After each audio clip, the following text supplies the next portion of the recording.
Bueno, igual para mí es un gusto poder estar aquí por primera vez, ¿no? Mientras va cargando ahí unos segunditos las PPTs, es un gusto poder estar aquí, es la primera vez con ustedes, ¿no?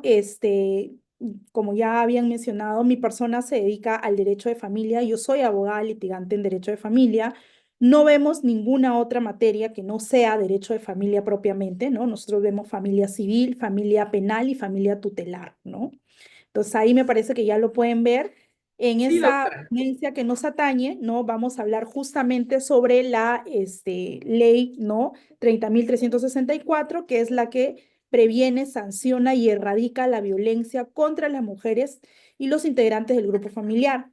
Incluso yo en la parte final de esta ponencia, ¿no? Voy a compartirles a ustedes, ¿no? Tres medidas de protección de procesos actuales de violencia que hemos tenido, ¿no? Que me parecen interesantes y he escogido estos tres, ¿no? Que ya los voy a explicar porque es uno de violencia contra un adulto mayor, uno a favor de una mujer, que es lo que más se ve en el día a día, y uno a favor de un hombre, ¿no? Entonces, dos de ellos son procesos, me parece que de este mes, ¿no? O sea, súper, súper actuales para que ustedes también los puedan tener. Es más, antes de que me olvide, porque después de repente me puedo olvidar, le voy a hacer llegar también a Reader un modelo de mis denuncias de violencia, ¿no? Cómo las tramito yo para que de repente a ustedes les sirva, ¿no? Y puedan chancar sobre mi modelo, ¿no? Si así lo deciden, ¿no? Y puedan pues iniciar el proceso, ¿no? Entonces, vamos a comenzar aquí, ¿no? Lo primero que hay que tener presente, y vamos a tratar de, en la medida de lo posible, hacerlo didáctico para que no se aburran y no se duerman un poco para refrescar conceptos, claro, no ir corriendo, pero tampoco es que se aburran, ¿no? Por eso es que yo lo hago así en cuadros, para que puedan tenerlo presente, ¿no? Y luego ya sea un poco más didáctico cuando compartamos estas opciones que les comento, ¿no? De las medidas de protección. Entonces, el objeto de nuestra ley 30.664, que ha sido bastante cuestionada, ¿no? Bastante criticada, incluso cuando hemos tenido ponencias en el Colegio de Abogados de Lima, en una ocasión la titularon el tema como horrores de la ley 30.364, porque claro, es una ley que como ustedes saben tiene sus antecedentes en Brasil, ¿no? Con la Belén do Pará y ha sido un poco copiada y recopilada para aplicarlo acá en nuestro sistema judicial, que claro, sirve y es la que tenemos actualmente, pero también tiene pues ciertos vacíos, ciertas falacias, ¿no?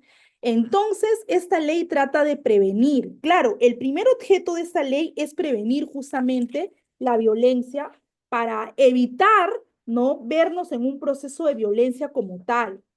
Es lo que nosotros llamamos preventivamente, ¿no? Muchos también, y ahora está de moda también lo que le llamamos el derecho preventivo. Se entiende que el derecho litigante, ¿no? Los abogados de a pie que litigamos día a día, tenemos que, antes de tratar de atacar los procesos judiciales como tal, tratar de llevar un derecho de prevención, ¿no? Si yo puedo evitar, si puedo evitar judicializar el tema, ¿por qué no? ¿No? Y esa es una de las funciones de uno de los objetos de la ley, prevenir el tema de la violencia. Pero ya cuando esta se da, la violencia ya la tenemos enquistada, ¿no? En nuestra sociedad, no nos toca más que atender. Y en ánimos de atender justamente la violencia, ¿no? Es que tenemos nosotros nuestros operadores de justicia que nos ayudan justamente a que esta violencia pueda ser tratada, ¿no? Pueda ser llevadera, pueda ser atendida, ¿no? ¿Con qué finalidad? Con la finalidad también de que se emita la norma, ¿no? Y que esta, eh, mediante sus efectos, nos permita a nosotros poder vivir en sociedad en paz, ¿no? Que es lo que se busca. ¿Ya? Una vez que se atiende la violencia, se trata de erradicar, y eso lo vamos a ver también en los temas de las medidas de protección. Cuando nos dan medidas de protección, justamente las medidas tienen como función proteger y también erradicar. Pero como a todo en esta vida, ¿no? Para que no vuelva a suceder, ¿no? Un poco para darnos un jalón de oreja, esta mala acción tiene que ser sancionada, ¿no?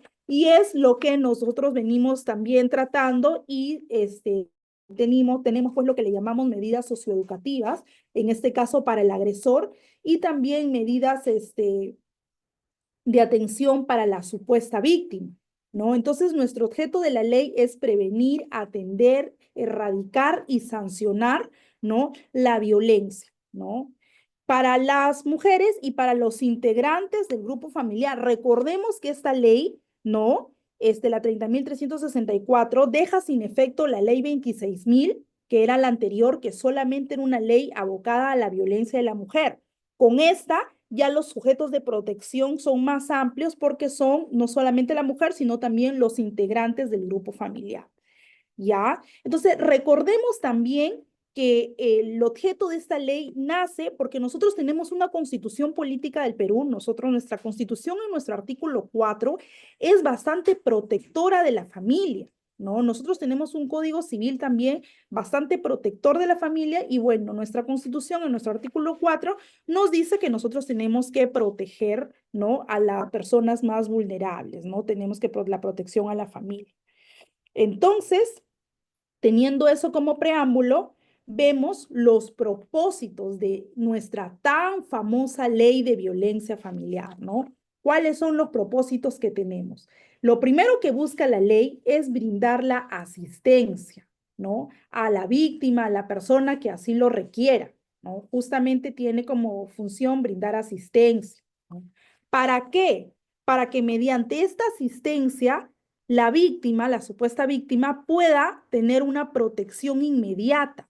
Tengamos que protegerla. Es por eso que las medidas de protección tienen que salir en tiempo récord. Esa es la finalidad de las medidas de protección, ¿no? Que funcionen en tiempo récord, porque es que si vamos a esperar de repente que se lleve todo un proceso como tal, como si fuera un proceso civil o como si fuera un proceso civil familiar, entonces es muy probable que de repente el agresor ya haya de repente atentado ya contra la vida de la víctima en otras circunstancias, ¿no? Otro de los propósitos de esta ley es que se repare el daño ocasionado a la víctima, ¿no? Que se le dé alguna sanción, ¿no? Y que finalmente se reeduque al agresor para que éste pueda volver a ser parte de la sociedad, para que quede libre de la violencia, ¿no? Entonces, esos son los propósitos de nuestra ley, ¿no? La asistencia que tiene que tener la víctima, la protección que se le va a dar, la reparación del daño y la reeducación al agresor para que se pueda reinsertar a la sociedad sin violencia, ¿no? Entonces, todo eso yo lo he puesto en cuadritos, no le he querido llenar las PPTs de conceptos para que de alguna manera sea más didáctico y quede como un diálogo entre nosotros, ¿no? Justamente con la finalidad de poder guiarnos más que nada, ¿no? Entonces, si seguimos avanzando, vamos a ver, ¿no? En esta, ¿no? El contenido, del proceso de violencia como tal, ¿no? Primero, tenemos una primera parte, que son los mecanismos, las medidas y las políticas integrales, ¿no? Y dentro de las políticas integrales eso es lo que busca la ley, ¿no? Es parte de los objetos, que es la prevención, la atención y la protección. ¿Ya? Ustedes van a ver cuando les muestre las medidas de protección que en las medidas de protección, ¿no? Aparte de la prevención y la atención, se le protege. En muchas de ellas se señalan rondas con la comisaría del distrito cercas a los domicilios de la víctima. Ustedes saben, acá voy a hacer un paréntesis, en el año 2022, ¿no? Sí, está ya saliendo, 2021 saliendo de la pandemia más o menos, el poder Judicial, el Colegio de Abogados de Lima hizo un proyecto, ¿cómo se llama? Tentativo todavía, piloto, sobre el famoso botón verde, que hoy ya es una realidad, ¿no? Entonces, yo tuve como la suerte de participar en dicho proyecto, ¿no? En el botón verde fuimos algo de 83 abogados en el proyecto y justamente se instaló el botón verde y era un aplicativo para descargar en los celulares de las víctimas de violencia, ¿no? En ese momento era un boom, ahora ya no es tan nuevo, ¿no? Y justamente tocaba ser una especie de abogados de oficio, para determinadas comisarías donde nos asignaba el Colegio de Abogados de Lima. Teníamos que señalar qué día teníamos libres, ¿no? Cada uno escogía su día y una vez que escogíamos nuestro día, nos mandaban como abogados de oficio, pues, ¿no? Entonces, y justamente el botón verde tenía como función, lo presionabas y estaba interconectado con la comisaría de tu localidad a fin de que te puedan, ¿no? Brindar atención, protección, ¿no? Ya. La segunda parte de estas medidas de protección son las reparaciones del daño causado, ¿no? Y como ya les había comentado, la tercera parte ya es la sanción, la reeducación del agresor. ¿Ya? Aquí, en esta PPT que ustedes están observando ahorita en pantalla, ¿no? Nosotros vemos que la ley de violencia familiar hacia las mujeres no solamente se produce en espacios privados, ¿ah? También se produce en espacios públicos, como son el hostigamiento sexual, la trata de personas, la violencia en los centros educativos, ¿no? En los establecimientos de salud y en la comunidad. En hostigamiento sexual incluso vemos, ¿no? Que en algún momento se estuvo también, sonando bastante, ¿no? El clásico acoso callejero, ¿no? Que no era motivo tampoco de menos cuando uno de repente caminaba por la calle y por ahí había alguna persona que te hacía tocamientos indebidos, o de repente en el metropolitano, ¿no? Lugares donde había aglomeración de personas. Si la víctima lograba en ese instante identificar a la persona, ¿no? Por ejemplo, yo siento que me tocan en un espacio público, el metropolitano, y volteo y sé que él es el señor de la casaca azul y lo logro de repente coger yo con mis manos y le digo al chofer y paran y en la siguiente parada llaman a un policía y el policía sube, ¿no? Entonces, en plena flagrancia, inmediatamente, ¿no? Es conducido a la comisaría del local donde estén en ese momento y lo van a de todas maneras a procesar, ¿no? En ese momento, porque va a ser dentro de la ley 30.364 como hostigamiento sexual en un espacio público. De la misma forma, la trata de personas, ¿no? La trata de personas no es una cosa aislada, ojo, es una cosa que ocurre y está ocurriendo, ¿ah? Yo recuerdo, será también año 2022, inicios del 2023, ya, en el mercado Jorge Chávez en Santiago de Surco, Surco Viejo. Resulta que ese es un señor que va a comprar al mercado con una adolescente, su hijita de 15 años, y en algún momento la adolescente le dice que va a ir a mirar unos aretes.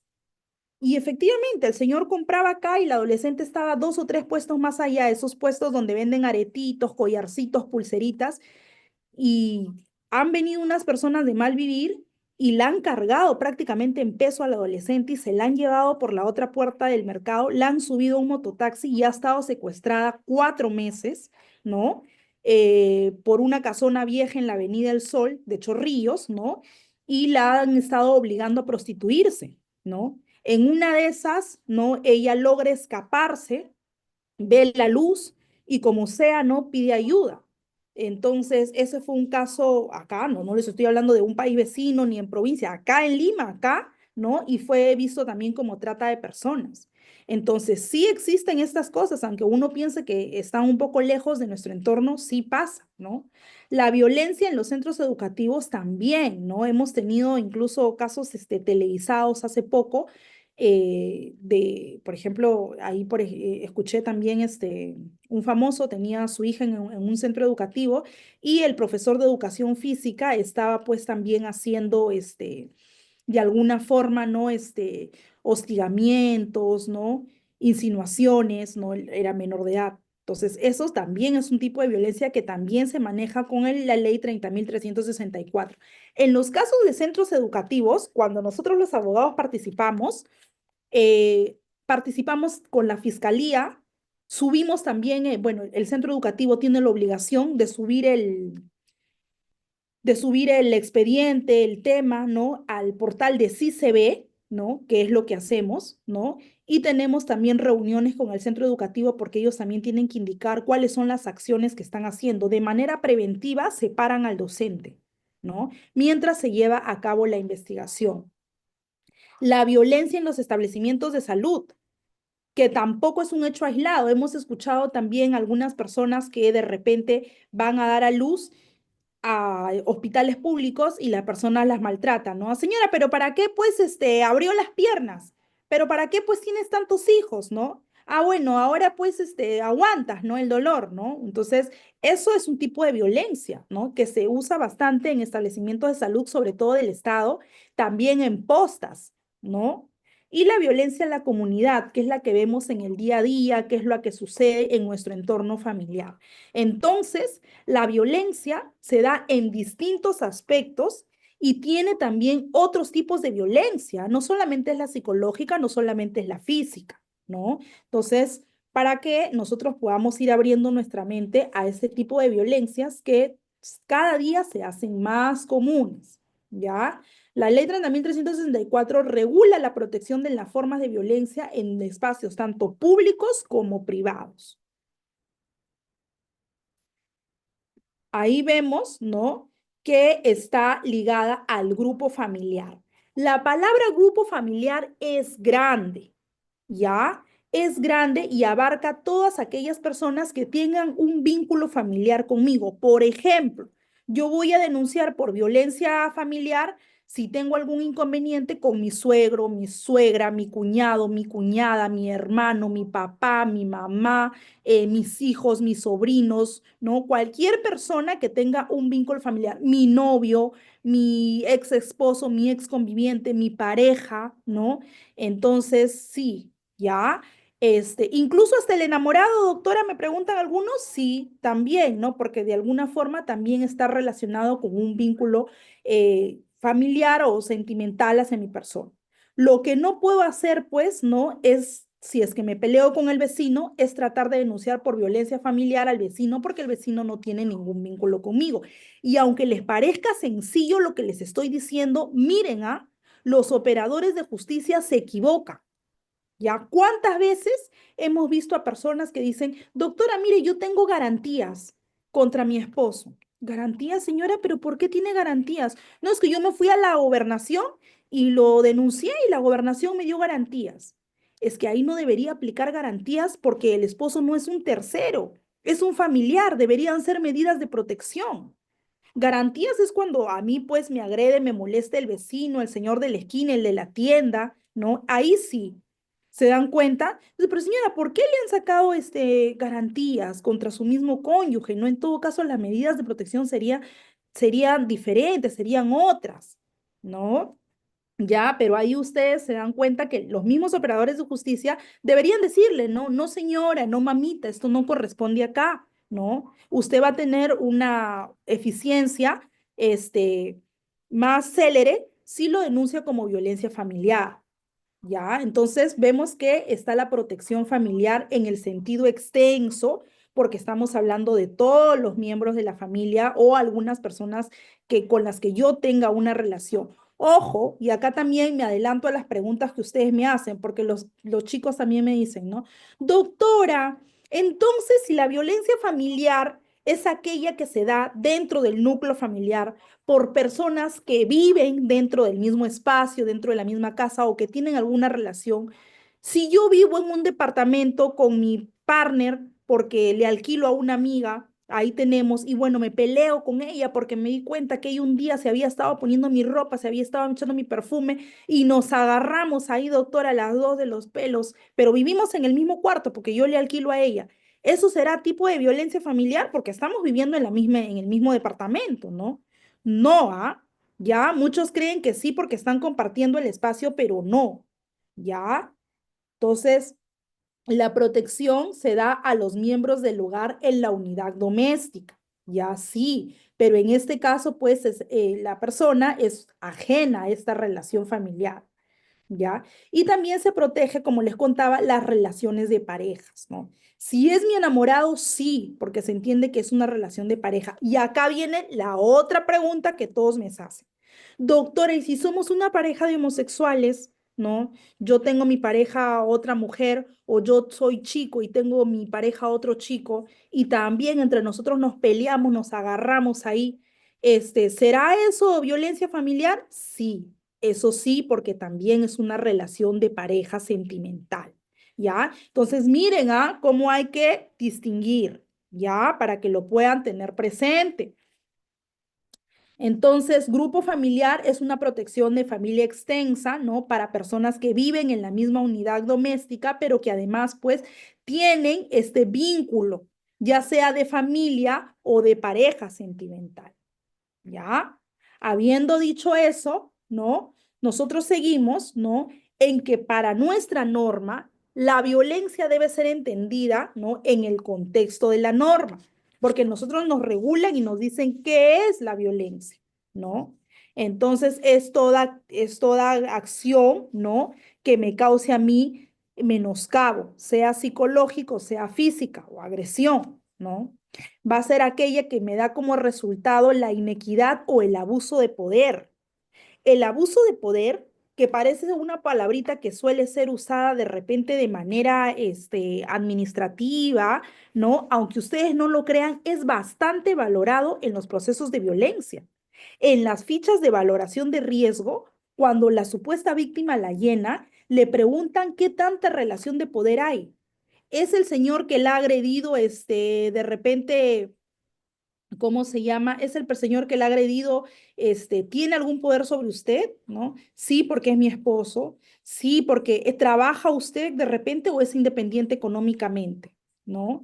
Sí, entonces vive bajo esa persona la mantiene, tiene alguna relación de dependencia, ¿no? Entonces dense cuenta que tiene algún tipo de poder, ¿ya? Y justamente como estar ligada también al poder es que los casos, ¿no? De la violencia también en los colegios se aplica también para ver cuál es el abuso de poder o la autoridad que se ejerció, ¿ya? La afectación de los derechos fundamentales ocasionando también pues la integridad física, psicológica, económico, patrimonial. Miren, nosotros tenemos 4 tipos de violencia: la física, la psicológica, ¿no? La sexual y la patrimonial o económica, ¿no es cierto? Estos 4 tipos de violencia están enmarcados dentro de nuestra ley, ¿no? 30.364, ¿no? Entonces, no solamente es la física, ¿no? Que es aquella que me agreden físicamente, sino también está la psicológica, que es aquella donde a mí me causan algún menoscabo de repente en mi afectación. También tenemos, ¿no? La sexual, ¿no? Porque recordemos que por más que la pareja sea mi pareja o mi esposo o mi novio enamorado, ¿no? Las relaciones deben ser consensuadas, ¿no? Y la económico-patrimonial. Ahora, acá voy a hacer un paréntesis para explicarles a ustedes también, para que ustedes se vayan con toda la información hoy día y siempre también me preguntan, ¿no? Yo ya a veces me robo preguntas que siempre me hacen en las ponencias y se las traslado a ustedes, ¿no? Doctora, ¿dónde es mejor denunciar? Siempre me preguntan, me voy a adelantar acá, justamente que estamos tocando este tema. Miren, depende, ¿no? Porque las violencias nosotros podemos denunciarla en la comisaría, en el Poder Judicial o en la Fiscalía. Entonces la gente me dice, y como tengo esos 3 vías, ¿en cuál usted me recomendaría? Depende de qué tipo de violencia. Si tú me preguntas a mí por la violencia física, aquella donde me hayan golpeado, agredido físicamente, tenga yo un ojo morado, ¿no? Algún esguince, entonces voy a denunciar en la comisaría. ¿Por qué? Porque cuando yo ingrese mi denuncia en la comisaría, ¿no? El policía me va a dar un oficio para que yo pase médico legista. Y con el informe del médico legista yo voy a poder probar, ¿no? La agresión, el daño, ¿no? Que he sufrido. Voy a poder demostrar. Si yo ingreso mi denuncia de violencia física al Poder Judicial, al juzgado de familia, el juzgado de familia no me va a dar el oficio para el médico legista. ¿Se dan cuenta? Pero si por el contrario yo he sido violentada psicológicamente, conviene ingresar la denuncia en el Poder Judicial, porque el Poder Judicial me va a derivar al equipo multidisciplinario y ellos, mediante la psicóloga, van a poder evaluar mi afectación psicológica, cosa que no va a ser el médico legista. Y el policía no va a tener un psicólogo en la comisaría para que me pueda evaluar. Si estamos hablando de una violencia sexual, de igual forma me conviene en la comisaría para que el médico legista también pueda examinar, ¿no? Las partes íntimas y cómo ha sido, si hay desgarro, si hay desfloración, ¿no? Y pueda informar ello. Si voy a denunciar una violencia económico-patrimonial, el policía no me va a saber recibir la denuncia por violencia económica y patrimonial. Ahí también me conviene hacerlo en el Poder Judicial, en el juzgado de familia, para poder yo ofrecer mis pruebas, ¿no? Y mediante una audiencia especial puedan ampliar y puedan preguntar. Se dan cuenta que cada tipo de denuncia va a tener su vía o va a ser más idóneo enfocarlo en donde realmente los operadores de justicia puedan accionar de manera más inmediata. Entonces, eso me ha adelantado un poco porque también se los había puesto ahí, pero como la mente a veces es frágil, ¿no? Y yo lo tengo así por cuadritos para que no se me pase y puedan irse ustedes con toda la información, man. ¿Ya? Entonces seguimos avanzando y vamos a tener siempre los principios rectores, ¿no? De los procesos de violencia. ¿Y para qué me servirá, doctora, los principios rectores? ¿Qué tan importante es que yo pueda saber? Lo que pasa es que mediante nosotros los principios rectores vamos a tener una debida diligencia. Por ejemplo, es importante que nosotros sepamos, ¿no? Y que arranquemos, ¿no? Con el principio de es importante que nosotros tengamos en cuenta el principio de discriminación, ¿no? ¿Por qué? Uy, me pasé una.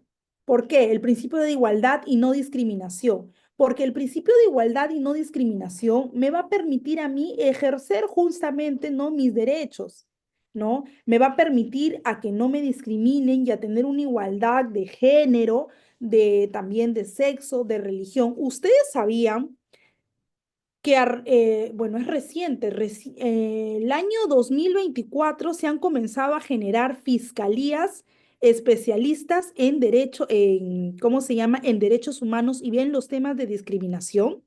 Ahí tenemos en el centro de Lima, ¿no? El edificio Santa Rosa, ya que está cerca a Migraciones, Girón Cusco, es un edificio encargado de Fiscalía de Derechos Humanos. Ahí recaen todos los casos de discriminación. Es una fiscalía especializada en discriminación, para que ustedes se den cuenta, ¿no? Lo han disertado de esa manera para que pueda pues tener una mayor protección y un distinto tema de análisis. Bueno, el interés superior del niño en los procesos de violencia es también primordial. Siempre se van a tomar las medidas concernientes para que las instituciones, tanto públicas como privadas, ¿no? Consideren el interés del niño, ¿no? Siempre lo que mejor le favorezca al niño. No es lo mismo, ¿ya? Y es un mal consejo que también siempre le dan algunos abogados a los clientes. No es lo mismo denunciar violencia a favor mío que denunciar violencia a favor mío y a favor de mi hijita. Por eso, cuando uno va a denunciar una violencia, te preguntan, ¿y estuvo ahí tu hijita? En el jaloneo, en los insultos, ¿estuvo ahí tu bebé? Así sea una bebé de 6 meses. Basta que un menor de edad haya estado presente en la violencia, ya eso, ¿no? Ya eso lo generan de manera distinta, porque ya no dan las medidas de protección solamente a favor de la madre o de la supuesta víctima, sino también dan las víctimas para el menor. ¿Ya? Entonces les decía que es un mal consejo porque en arras de eso, el fiscal, perdón, en los abogados siempre dicen, ¿no? Este, denuncia no solamente violencia en agravio tuyo, sino también en agravio de tu menor, ¿no? Entonces ahí viene el tema, pues no, claro, porque una denuncia donde hay un menor de edad va a tener mayor peso que una donde solamente está los menores, ¿no? A ver, un ratito, me entró creo que se mutió, ¿no? Entonces, siguiendo con eso, tenemos el principio de la debida diligencia. ¿Qué quiere decir el principio de la debida diligencia? Quiere decir que el Estado debería actuar sin dilataciones, ¿no? Justamente debe imponer las acciones correspondientes para que esto se cumpla desde un inicio. Esa es la debida diligencia, ¿no? El principio de intervención inmediata o oportuna. Esto quiere decir que deben actuar también, ¿no? Con las medidas de protección con la finalidad de atender efectivamente a la víctima. Las medidas de protección hoy, y yo se lo voy a demostrar más adelante, hoy sí son rápidas, hoy ha avanzado. Antes no eran así de rápidas, ahora sí se está dando, ¿no? El principio de sencillez y oralidad. ¿Qué quiere decir esto? Que en los procesos de violencia, ¿no? Se tienen que desarrollar con el mínimo formalismo, por eso se llama de sencillez, ¿no? De la manera sin tanto protocolo para justamente no entorpecer, no dañar a la víctima y que los espacios sean amigables, ¿no? Para las presuntas víctimas, para que justamente no se les revictimice, ¿no? Y más, muchos jueces prescinden de la oralidad y de las audiencias. Cuando un proceso de violencia es muy fuerte, basta con la denuncia para que inmediatamente, sin escuchar la versión de la otra parte, se emitan las medidas de protección. Y ese es uno de las críticas que también han tenido la ley 30.364, porque claro, en arras de esa protección, ¿no? De ese principio de, hora, de debida diligencia, de inmediatez, habían hombres que me decían, doctora, mi pareja se cayó ella sola de la escalera, ella sola se autolesionó y me fue y me denunció a la comisaría y le dieron medidas de protección y yo no me enteré. Y cuando me enteré ya tenía las medidas de protección encima y yo en esa fecha estaba en el Cusco. Ella misma se debe haber lesionado, ¿no? Entonces, ¿qué hago yo en esa parte? No me dieron la oportunidad de defenderme, porque es un proceso que actúa tan rápido que emitieron medidas de protección y ni siquiera me preguntaron mi versión. Yo hubiera dicho de arranque que ni siquiera estuve en Lima en esa fecha, pero no se me dio la oportunidad, ¿no? Entonces, es algo que también ha venido pasando y tenemos esa otra parte de los procesos de violencia. El principio de razonabilidad y proporcionalidad. ¿Qué quiere decir esto? Que el juez va a ponderar cada caso. El juez tiene facultad para ver qué tan fuerte es determinado caso, ¿no? El juez va a medir las circunstancias y va a adoptar las medidas que correspondan a cada caso en determinado, ¿no? Eso es lo que le llaman razonabilidad y proporcionalidad. Yo, juez de familia, no voy a actuar de manera igual con un proceso de violencia donde me dicen que el agresor es policía, porque al ser policía él tiene arma de fuego, ¿no? Entonces no va a ser lo mismo. No voy a actuar con la misma proporcionalidad cuando de repente la víctima refiere que su agresor es toxicomaníaco y de repente es drogadicto, ¿no? Entonces no es lo mismo. ¿Se dan cuenta? Entonces por eso le dan al juez la facultad de que pueda tener el principio de razonabilidad y proporcionalidad al momento de emitir las medidas de protección para que adopte las medidas que correspondan, pues, ¿no? ¿Ya? Entonces, por eso es que es importante tener en claro estos principios rectores. Ahora, yo acá les había, y bueno, igual le voy a dar a Reader las PPTs, ¿no? Los había explicado para que ustedes lo tengan ahí, ¿no? Que más o menos es lo mismo que ya hemos venido hablando, ¿no? Ahora, los enfoques, ¿ya? Nuestra ley de violencia familiar tiene una serie de enfoques, ¿yo? En el sentido de que tenemos el enfoque de género, ¿ya?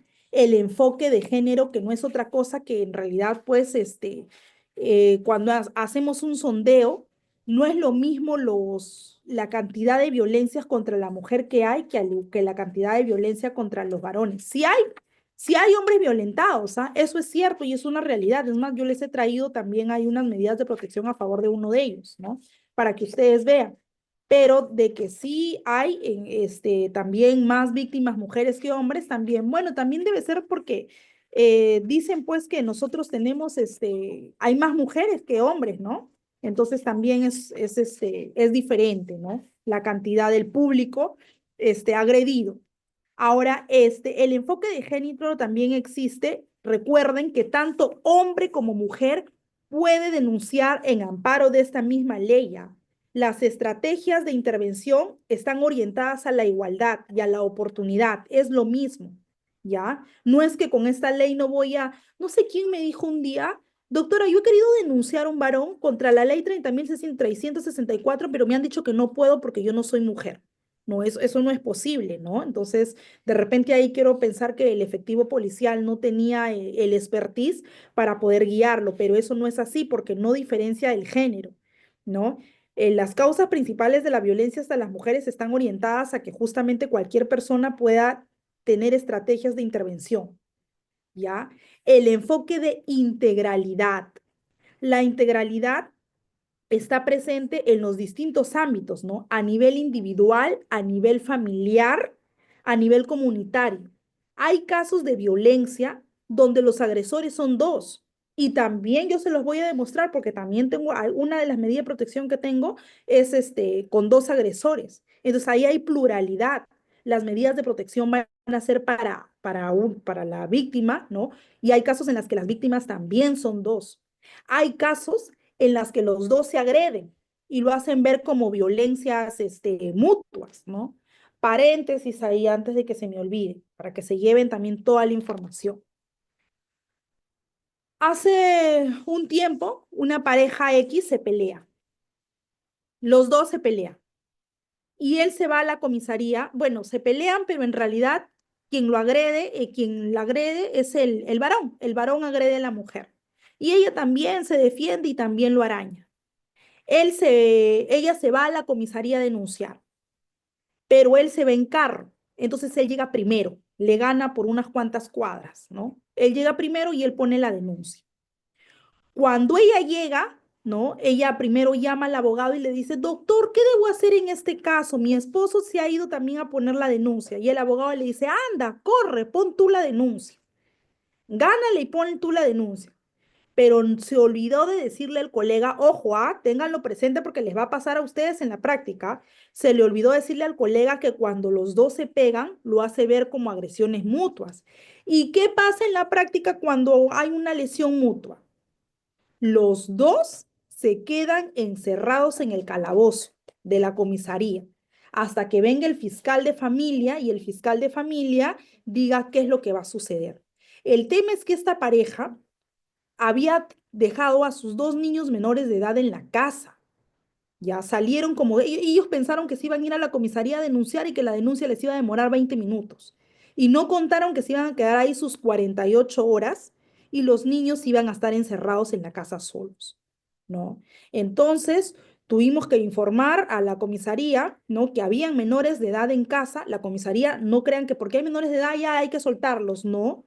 Tuvo que intervenir el Ministerio de la Mujer, ¿no? Para dar apoyo, para que manden a alguien, para romper la chapa, ¿no? Para que puedan ver a esos niños, avisarle a una vecina porque los dos estaban detenidos. Entonces, moraleja, cuando un cliente le diga a ustedes, acabo de pelear con mi pareja, con mi novio, con mi esposo, me voy a la comisaría, no le van a decir ustedes vayan juntos, ¿no es cierto?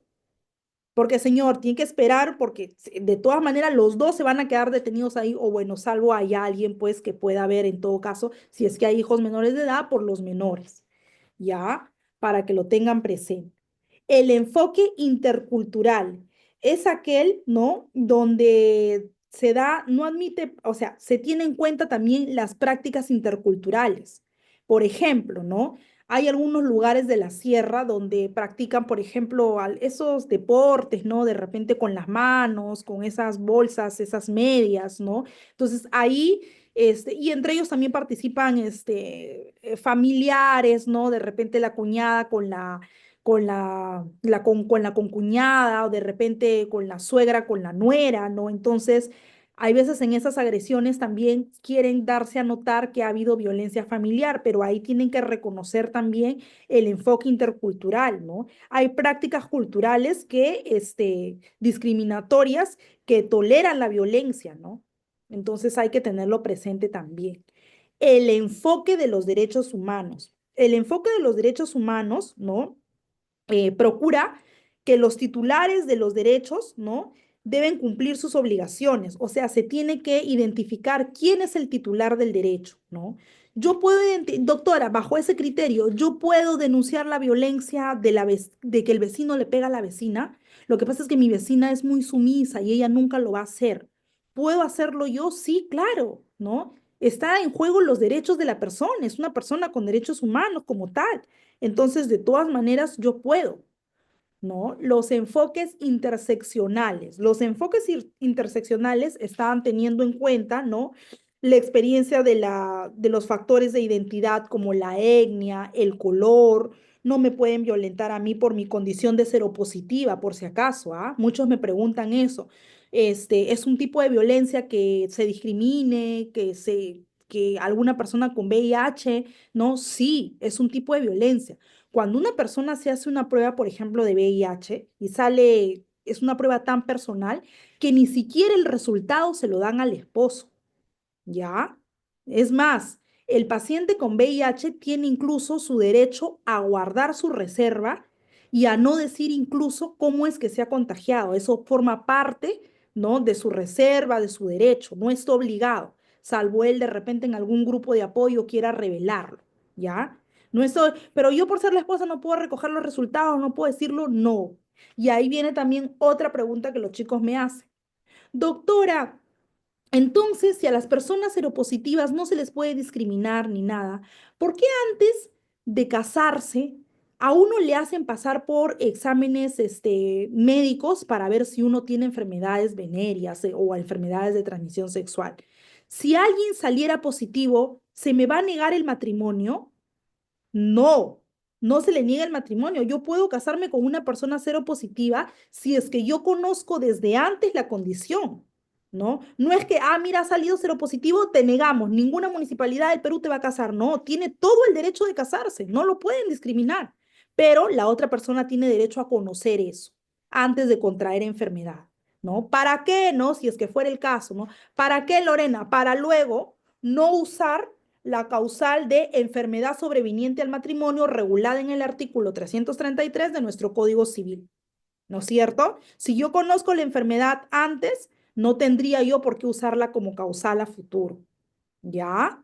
Entonces, eso es el enfoque interseccionalidad, ¿no? Que tiene que ver, y el enfoque generacional.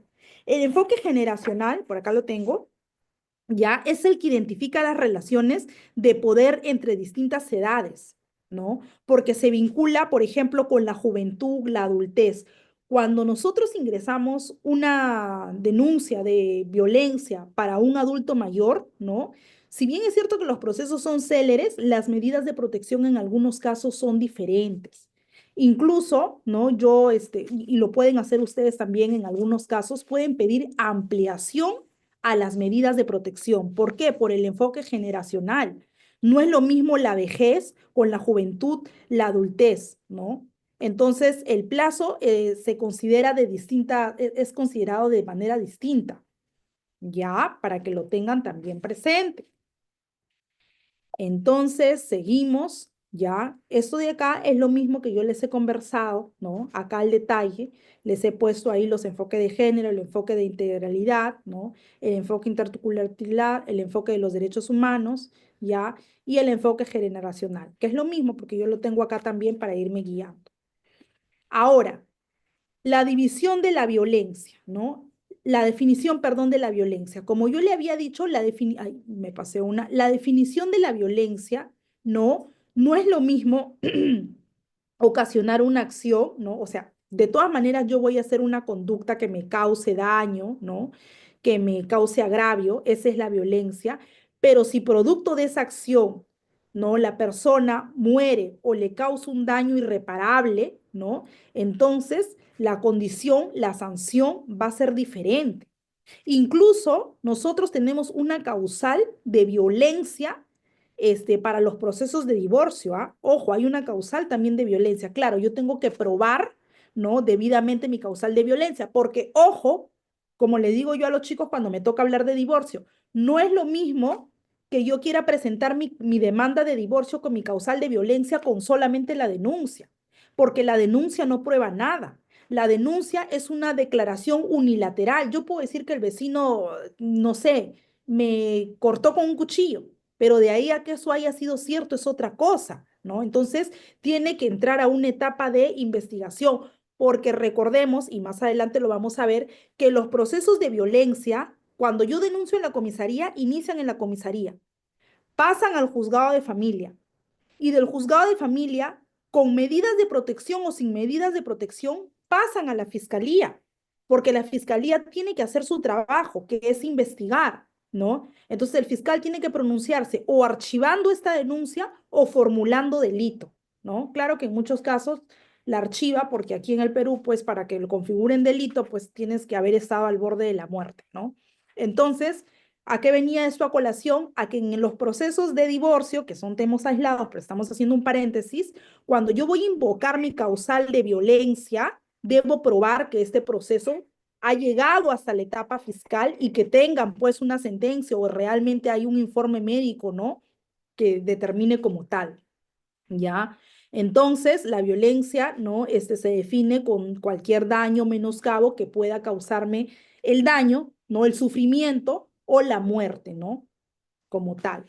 Entonces, yo conocí una señora que justamente tramitamos un divorcio por causal de violencia, donde el señor la había agredido tanto que incluso le había hecho un hueco acá en el cráneo, ¿no? Entonces a la señora de verdad se le podía ver incluso adentro de la cabeza qué es lo que tenía. Ya, fue bastante fuerte el caso. Y ustedes dirán, ¿y por qué tramitamos el divorcio judicial? Porque encima que este señor era un agresor como tal, al grado de que prácticamente casi la mata la señora, ¿no? No quería divorciarse. Y lo más curioso fue que cuando le preguntaban a él en la audiencia de divorcio que por qué no se debía dar el divorcio de mutuo acuerdo, él dijo que su religión no se lo permitía. Entonces, realmente yo, el juez de ese momento lo miró con una cara y le dijo, señor, este es un proceso de violencia, este es un proceso de divorcio por causal de violencia y está debidamente probada la violencia. Me está diciendo usted ahorita en audiencia que no le da el divorcio de mutuo acuerdo a la señora porque su religión no lo permite, pero su religión sí permite agredir a esta magnitud. Entonces, de verdad que es un proceso que se llevó en Juzgado de Familia de Lima Sur, sede Progreso, que de verdad, pues inmediatamente, obviamente, le dieron el divorcio a la señora, ¿no? De tanto, pues, parecer, ¿no? Pero miren ustedes la sinvergüencería de esta persona. Para temas religiosos, no, él quería hasta que la muerte lo separe. Ah, claro, pero para agredir, imagínense, ¿no?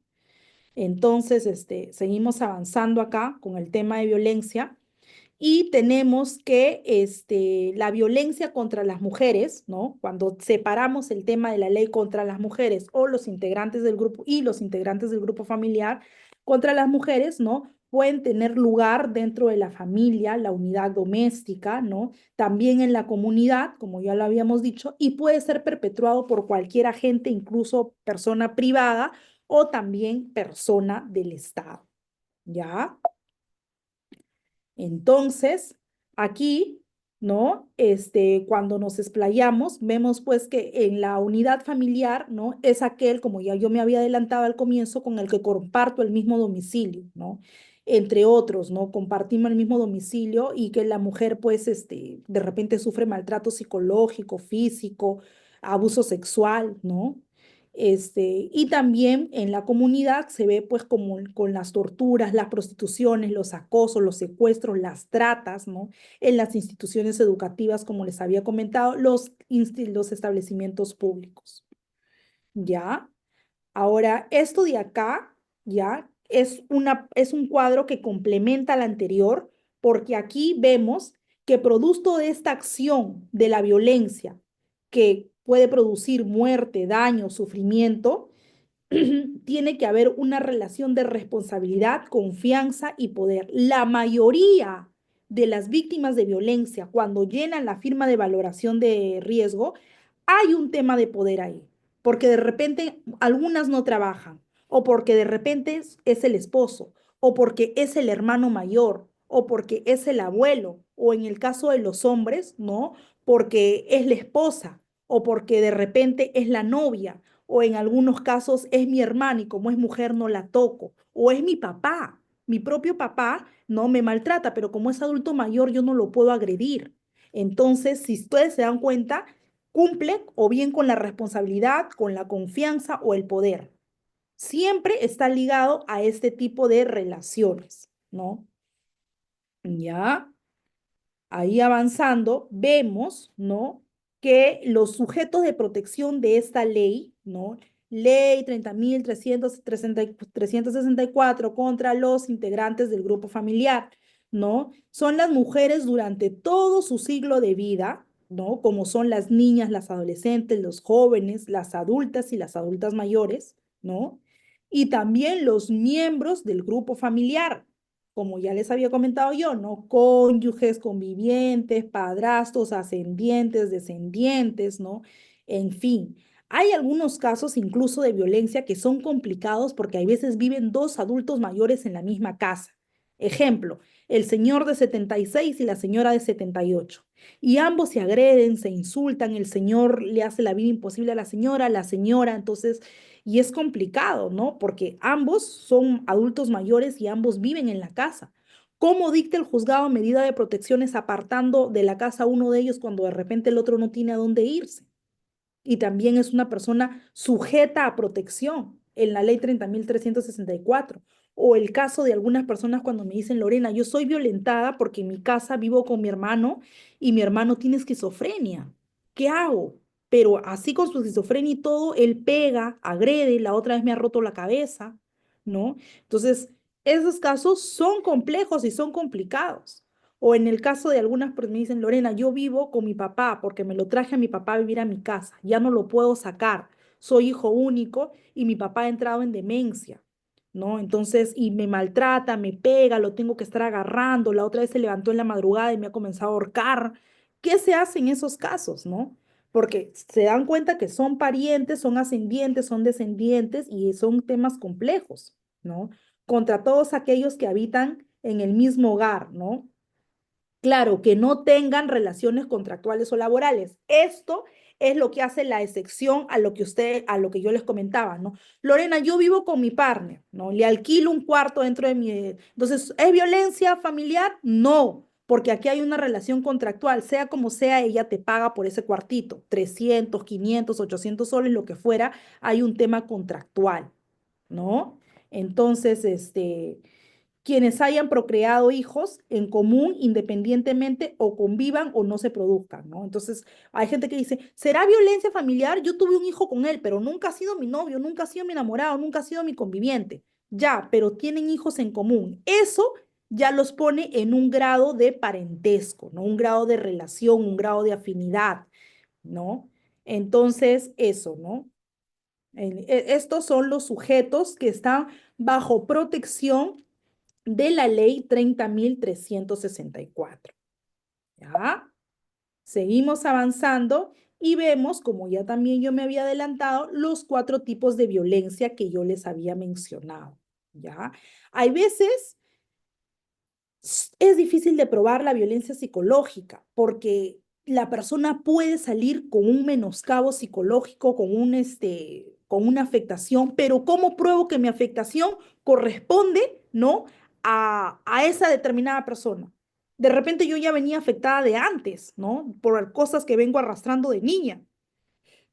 Ahora, la violencia sexual también es complicada, ¿no? Porque si de repente la persona me ha violentado sexualmente, pero no ha dejado ningún producto dentro de mi cuerpo, entonces, ¿cómo pruebo, no? Salvo estemos hablando de una persona que nunca ha tenido intimidad y entonces, pues, se pueda probar, ¿no? La castidad de ella, pues, hace pocas horas o pocos días, ¿no? La violencia económico-patrimonial, ¿ya? Es un tipo de violencia que no se ve mucho, pero que sí existe. ¿Ya? Porque, por ejemplo, hay parejas que viven en la misma casa y uno de ellos es quien trabaja, compra la leche, compra el azúcar, compra el arroz y todo se lo guarda en su cuarto. Entonces, en la nevera, ¿no? En la despensa, no hay nada para comer porque le está violentando económico, patrimonialmente a la otra persona. ¿No? La violencia económico-patrimonial también es que atenten contra mis utensilios personales, ¿no? Acá describimos un poco la biológica, la física, perdón, la psicológica, acá la sexual, que son aquellos actos pues que involucran la penetración, y acá me había detenido yo en hablarles, ¿no? Que es la opción u omisión que se dirige para presionar un menoscabo contra los recursos. ¿Qué pasa si yo soy peluquera, tengo mi peluquería, pongo uñas, y el esposo, por molestarme, me esconde todas las secadoras? No me deja trabajar, está atentando contra mis herramientas de trabajo, ¿no? La pérdida o destrucción también de los instrumentos de trabajo, los documentos, los valores. ¿Qué pasa si me rompen el título de abogada? Claro, yo puedo tramitar una copia, ¿no? Pero de todas maneras está afectando está perpetuando. ¿Qué pasa, no? Si se me limita o no se me da los recursos para vivir una vida. Aparte de mi proceso de alimentos que yo he dado, ¿no? El señor tengo mi sentencia a mi favor como cónyuge, por ejemplo, porque no puedo solventarme por mí misma y aparte el señor se niega a darme los alimentos. Doctora, a pesar de haber demandado yo alimentos, ¿puedo denunciar la violencia económica y patrimonial? Sí, puedo. Puedo llevármelo en la vía civil mediante demanda de alimentos y puedo llevármelo en la vía, no, tutelar penal, como quieran llamarlo, por violencia económico-patrimonial, ¿no? Es el cumplimiento de las obligaciones alimentarias. Que los abogados no lo hagan es otra cosa, ¿no? Pero yo puedo abrir proceso de alimentos y proceso de violencia económica y patrimonial acá, ¿no? También es la limitación del control de mis ingresos, ¿no? Saber cuánto gano yo o de repente quitarme el sueldo, ¿no? Si es que estamos trabajando dentro del mismo espacio de trabajo. Ahí conocí una pareja de fiscales que estaban en competencia, en carrera judicial, ¿no? Para poder ascender. Y él le había dicho a ella que ella desista, porque ella misma no podía hacer su competencia. Porque si ambos estaban compitiendo para, ¿no? Para un puesto superior, ¿no? No podía ella pues ser la traba de él, ¿no? Y que ella desista para que sea una persona menos y le puedan dar la plaza a él, ¿no? Porque justamente los dos y uno más iban ahí, ¿no? En carrera judicial. Y le había dicho a ella que desista, ¿no? Porque igual si él ganaba la plaza, el salario iba a ir para la misma casa, ¿no? Iba a ir para la misma casa, para el mismo hogar. Entonces, hay tipos de violencia económica y patrimonial, ¿ah? Ojo, ¿ah? ¿Ya? Entonces, es la pérdida de los objetos, la destrucción, ¿no? La apropiación indebida. ¿Qué pasa? Porque pasa. ¿Qué pasa si yo soy taxista y la señora me ha escondido las llaves del carro, no me las quiere dar? Claro, yo tendría que llamar a alguien que me rompa la llave, o peor aún, lo que le está pasando a este chico Anthony, que ya lo van a ver, que el carro es de él porque el carro fue comprado antes del matrimonio, ¿ya? Y un buen día él tuvo que dejar la casa, el hogar conyugal, y la señora literal ha escondido el carro. No sabemos en qué cochera está el carro, así que Anthony no puede usar el carro, ¿no? Y no sabemos pues si el carro estará en la casa de la mamá de ella, en el garaje de algún vecino, no se sabe. Eso es una violencia económica y patrimonial cuando ese bien es propio y ni siquiera pertenece a la sociedad conyugal. Porque ustedes saben que de casados no hay robo, no hurto entre casados, pero imagínense, esto todavía es un bien propio, va más allá todavía, ¿no? Entonces, estas cosas en la práctica la van a ver. La competencia, como yo me había adelantado justamente cuando estábamos ahí, la competencia puede ser la comisaría o puede ser el juzgado de familia. De todas maneras, Lorena, si yo denuncio en la comisaría, ¿va a llegar al juzgado de familia? Sí, porque va a llegar, va a ser competente el juzgado de familia y luego lo van a pasar a la fiscalía. Entonces, Lorena, si yo denuncio en la comisaría y va a llegar al juzgado de familia, mejor de frente lo meto al juzgado de familia. Ya, pero depende, pues, qué tipo de denuncia es la tuya. Porque si tú vas a querer meter al juzgado de familia una denuncia física, yo te hubiera sugerido que pases por la policía para que puedas pasar primero tu evaluación con el médico legista, ¿no? De todas maneras, el policía lo va a enviar al juzgado de familia, sí, porque tienen un plazo para remitirlo al juzgado especializado de familia y ellos se van a pronunciar, ¿no? Emitiendo, denegando medida de protección, ampliando, citando a fecha de audiencia si es que lo consideran necesario, ¿no?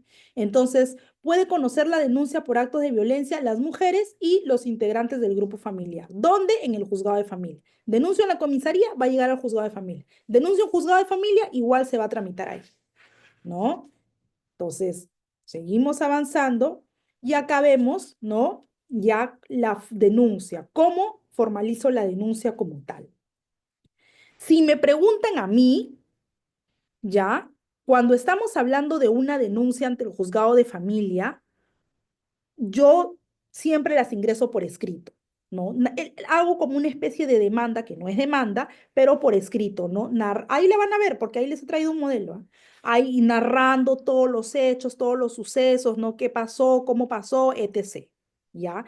Y bueno, si estamos hablando en la comisaría, pues generalmente la denuncia es verbal y el señor policía es quien te va tomando la denuncia, ¿no? Incluso tú podrías llevarle pruebas al policía, sí, para que él en ese mismo acto las anexe. O podrías también llevar tus pruebas por escrito e ingresarlo en mesa de parte de la comisaría con días posteriores, ¿no? Entonces, la denuncia puede ser interpuesta por la persona perjudicada, cualquier otra persona en su favor sin necesidad de tener representación, como el caso que les decía, ¿no? Yo puedo denunciar que el esposo de mi vecina la maltrata y mi vecina de repente no. De que pueden, pueden. Pero ¿sabe qué va a pasar? Que cuando llegue el momento de repente evaluar a la vecina no va a querer ir, la vecina no va a querer declarar. Entonces, por falta de pruebas y elementos de convicciones, esa denuncia se va a caer, ¿no? Puedo también, ¿cómo se llama? Puedo ponerla, puede intervenir, ¿no? La Defensoría del Pueblo, ¿no? Los profesionales de salud, de educación y si conocen el desempeño de las actividades. Cualquier profesional de salud puede intervenir. Yo recuerdo yo tengo dos niñas, una de 5 años y otra de 13. La de 13, cuando tenía 7, venía correteando con mi sobrino y se han dado un golpe frontal, así, cabeza con cabeza, ¿ya? Y le quedó el ojo morado, pero le quedó tan morado que realmente me asusté porque ya era un morado negro con los días. Entonces, al día siguiente nomás se le puso así y el ojo se le hinchó terrible. Entonces la llevé a la clínica porque dije, no vaya a ser que haya dentro del ojo algún daño ocular cerebral. Recuerdo pues que, ¿cómo se llama? El médico, en la misma habitación, pero en otra esquina le dice, la voltea a mi hijita y le dice, ¿no? ¿Qué te pasó? Quiero que me cuentes exactamente qué pasó. ¿No? Y mi hijita con 8 años dice, no, estaba yo jugando con mi primo Lian en la pollería y, ¿no? Y nos dimos en la cabeza. ¿No? Y el médico volteó y bueno, ¿no? Y ya, ¿no? Me dijo para que le saque placas y todo, ¿no? Entonces, los profesionales de salud tienen también las facultades de denunciar si es que ellos consideran que están en riesgo. Y claro, ¿no? Ni siquiera para amonestarme yo ni cuestionarlo al doctor, estaba siguiendo él su protocolo como corresponde. Lo primero que puede haber pensado, pues, un morado de esa magnitud, de repente a la niña, pues, no sé, la han agredido con otra cosa, pero como la vio tan confiada en hablar y todo, no dudó, ¿no? Pero aparentemente él está en facultades de llamar y hacer que intervengan inmediatamente, ¿no? Siempre hacemos broma con mi esposo sobre ese suceso y decimos, menos mal no se le ocurrió mentir, ¿no? Imagínate ya a dónde hubiéramos llegado, ¿no? Entonces sí, ¿no? Este, en el acta de las denuncias, ¿no? Siempre se tienen que narrar la relación de los hechos, ¿no? Ahora, cuando uno denuncia a la Policía Nacional, como les decía yo, ¿no? Algunos me dicen, Lorena, tengo miedo de denunciar a la policía, porque ¿qué tal la policía no lo pasa al juzgado de familia? Oiga, lo va a pasar. Lo va a pasar porque la policía tiene que poner a conocimiento al juzgado de familia en un plazo de 24 horas de haber conocido el hecho. Si no, obviamente ellos también los van a amonestar y le van a llamar la atención, ¿no? Entonces ellos tienen que pasar el documento de recibido de la denuncia al juzgado de familia. Por eso también hay hombres que me dicen, ¿no? Doctora, mire, me he enterado que tengo esta denuncia en la comisaría. ¿Qué puedo hacer? Señor, con esa denuncia, ¿no? Esa denuncia ya debe haber llegado al Poder Judicial y debe tener número de expediente. Si usted me da el número de expediente, yo voy a poder ver el estado. Me dice, pero ¿será que lo pasaron? Por supuesto que lo han pasado, porque el policía tiene que cumplir con sus funciones dentro del plazo de 24 horas de haber conocido el hecho, ¿no? Entonces es muy probable que esas denuncias lo hayan pasado, ¿no? No se pueden quedar ahí en la comisaría, ¿ya? Entonces, ¿no? Las actuaciones de los operadores de justicia, ¿no? ¿Qué es lo que se evita en estos procesos de violencia? Se evita la doble victimización. Se evita que la víctima narre la denuncia en la comisaría y luego el juzgado de familia la vuelva a citar para que vuelva a decirme lo mismo, ¿no? En la medida de lo posible, se lee nada más la misma denuncia y, bueno, te preguntan en la audiencia, si es que hay audiencia, si te ratificas en la denuncia, ¿no? ¿Para qué? Para evitar las declaraciones reiterativas. y para estar contando nuevamente el contenido humillante, ¿no? Imagínense que yo esté narrando una violación una y otra vez, una y otra vez, y una y otra, y el señor me jaló de los cabellos y me pegó, y imagínense, ¿no? Entonces, los operadores de justicia deben seguir pautas, ¿no? Justamente para evitar que las personas involucradas, ¿no? En situaciones de víctimas sean discriminadas y sean revictimizadas. ¿Ya? Es importante eso tenerlo presente. Aquí vemos cómo es el proceso en sí. En el plazo de 72 horas de haber puesto la denuncia, ¿no? El juzgado de familia o su equivalente en algunos sitios, porque no, algunos sitios no tienen juzgado de familia, tienen juzgados mixtos, por ejemplo, ¿no? O tienen módulos de violencia, ¿no? Resuelve, ¿no? Evalúa el caso y resuelve mediante audiencia emitiendo o denegando medidas de protección. La audiencia de este tipo de procesos es oral.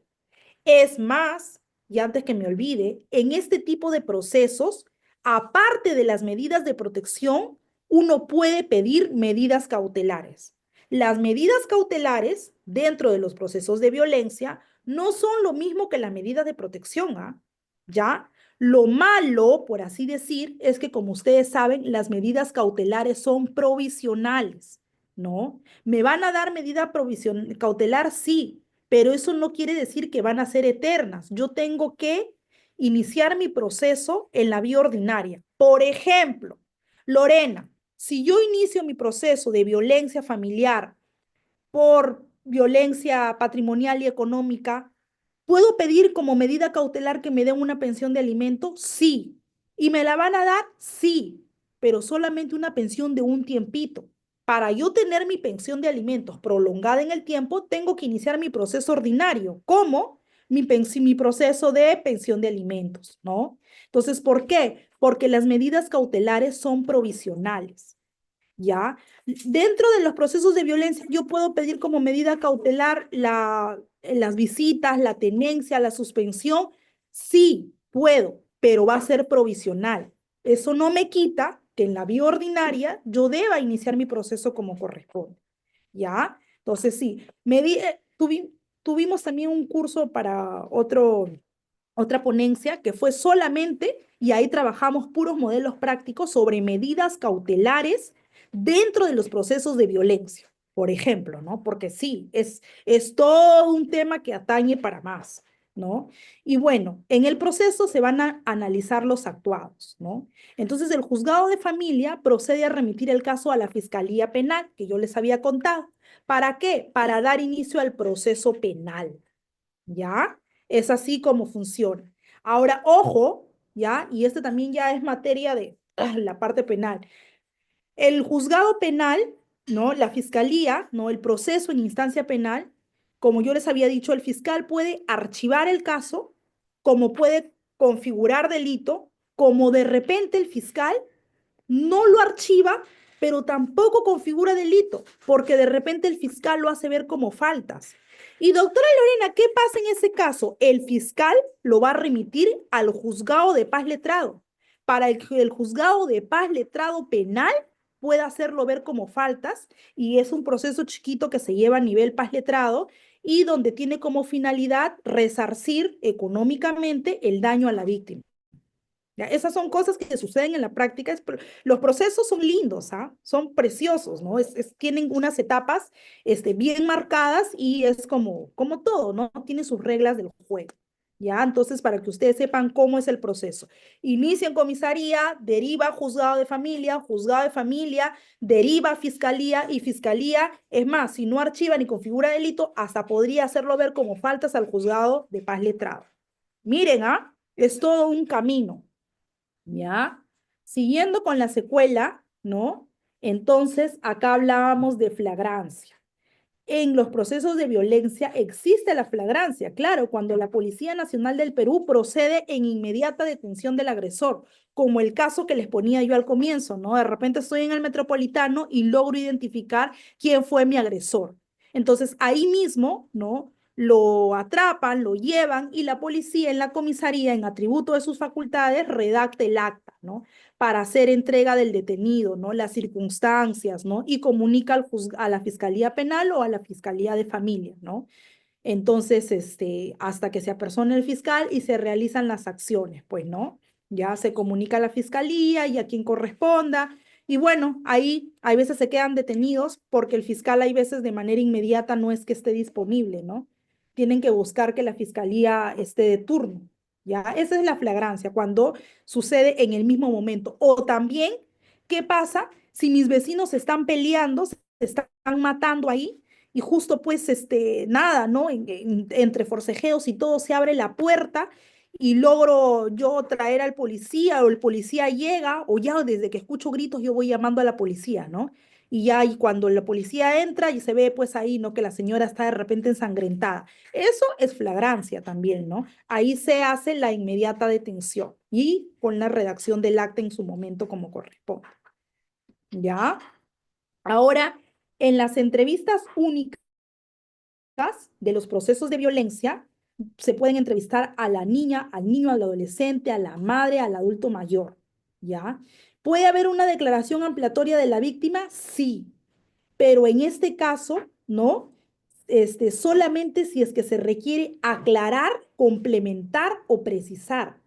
Porque es que yo no puedo hacer revictimización, pues no, como les había comentado, ya me está contando el niño, no, o la señora, la violencia, el que sufrió, y nuevamente voy a citar yo para que me vuelva a decir cómo sucedieron, entonces no, solamente si es que yo necesito aclarar algún punto, complementar o precisar. Para eso es la entrevista única. Si no necesito yo como jueza aclarar, complementar o precisar, entonces no debería yo señalar audiencia única. ¿Para qué? ¿Ya? Las sentencias, ya que ya estamos llegando a la parte final de estas PPTs, la sentencia es es como le decía yo, absolutoria o condenatoria, pues no. ¿Ya? Y bueno, en instancia a nivel juzgado familia, el juez señala el término de las medidas de protección, ¿ya? Y las medidas cautelares que también resguardan, ¿no? Las decisiones que se hayan tomado. Entonces, estas pueden ser absolutorias o pueden ser condenatorias. Recordemos también que las sentencias, ¿no? Que me den a mí en algún proceso, ¿no? Estas sentencias, estas medidas de protección no van a ser eternas, salvo así lo digan. Las medidas de protección, esa me parece que está en la siguiente PPT, ya, acá está. Las medidas de protección tienen un plazo, salvo digan pues que son indefinidas, ¿no? Entonces, la continuidad o modificación de las medidas de protección son dispuestas por el juzgado de familia o su equivalente.